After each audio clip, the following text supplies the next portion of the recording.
This lesson is over decomposing a function. Decomposing a function is a way to express a function as the composition of two functions. Let's say we had f of x equals 3x minus 2 and g of x equals x to the third. Well, if we were asked to find g composed of f, we know because we see the circle, the composition, that we must rewrite it as g composed of f of x. Now, because they gave us the functions, we could rewrite it as 3x minus 2 all raised to the third power. The process of writing it in this way is known as composing a function. And that's what we've been doing in the previous sections. However, if we were to decompose it, it means we start with it already put together and we work our way backwards to separate the two.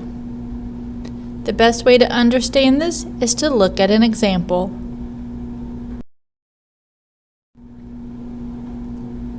Example 1, given that h of x equals f composed of g, identify f of x and g of x.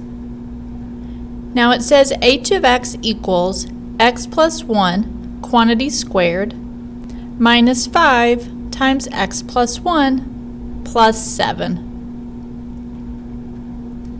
Now notice, it said h of x equals f composed of g, which, because we see the circle, the composition, we know we do need to rewrite it as f composed of g of x.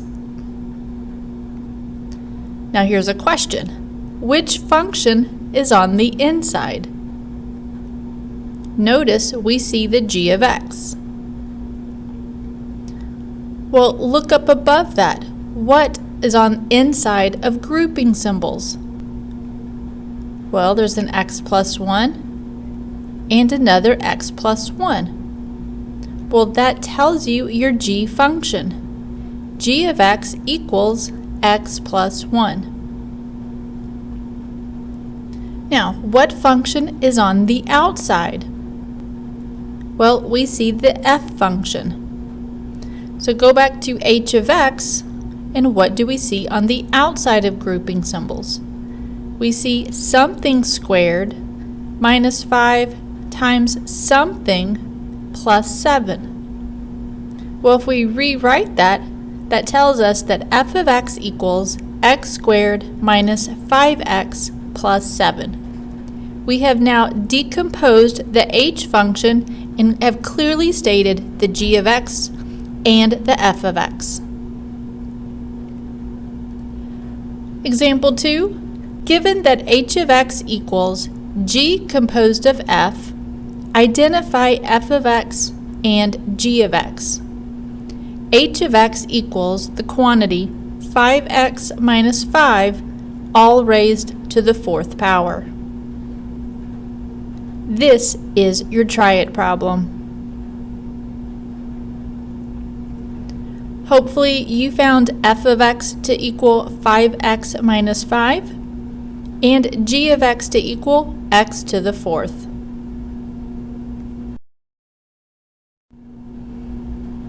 Now we're going to look at the application of compositions. So we're going to look at a scenario. Let's say you have a $50 off coupon and there was a 10% off sale on a new $1,000 laptop. Which do you use first to get the better deal? The coupon or the sale?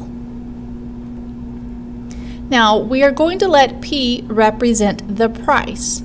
In this case, we're talking about the price of a laptop. The $50 off coupon needs to be rewritten in form of a function or in form of an expression. Well, if we were to take $50 off $1,000, how would we find that? Well, what if we want to take $50 off $100 something? So whenever we want to take $50 off something, we simply subtract 50 from whatever the price may be. Since this is specifically the coupon, we write it as C of P equals P minus 50. The C reminds us this is the coupon being applied to the price, and the P again means the price of whatever minus the $50. So we've now written it as a function. Now if we're talking about the sale is 10% off of whatever the cost happens to be. Because I want to know this is the sale function, I'm going to rewrite it as S of P. But 10% off, well, that means you're not paying full price. What percent are you paying? Well, it is going to be 90%. If 10% off, then that means you pay 90%, which is written 0.90 in decimal form. And so our sale function is 0.90 times P, times whatever the price happens to be.